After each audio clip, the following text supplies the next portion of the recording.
पटना। जल्दी उगी आदित्य देव सब राह जो है हो।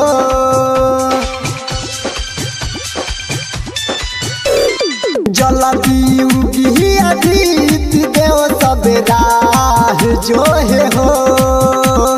पनिया में सब खार होके हो। पनिया में सब खार होके रौरे बुलावे हो। जल्दी उगी आदित्य देव सब राह जो है हो।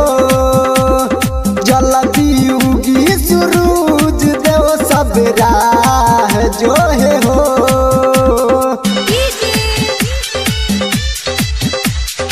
अरविंद कुमार दोनहा।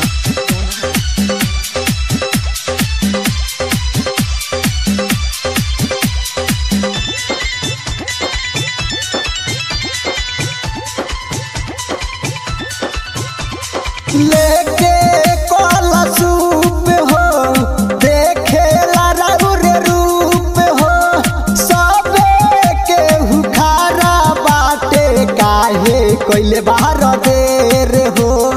काहे कोइले बाहर देर हो। लेके कलसूप हो देखे रौर रूप हो। सबे के हुखारा बाटे काहे कोइले बाहर देर हो। सबे के उदास बाटे हो। सबे के उदास बाटे खुश कर दी। जल्दी हो जल्दी उगी आदित्य देव सब राह जो है हो। जल्दी उगी सूरज देव सब राह जो है हो। अनोखा रिकॉर्डिंग स्टूडियो दीघा पटना।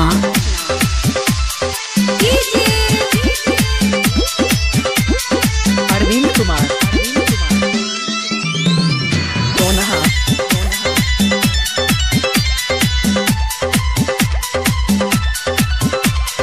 भूखे और प्यासे हो रौरे के जो है आस हो।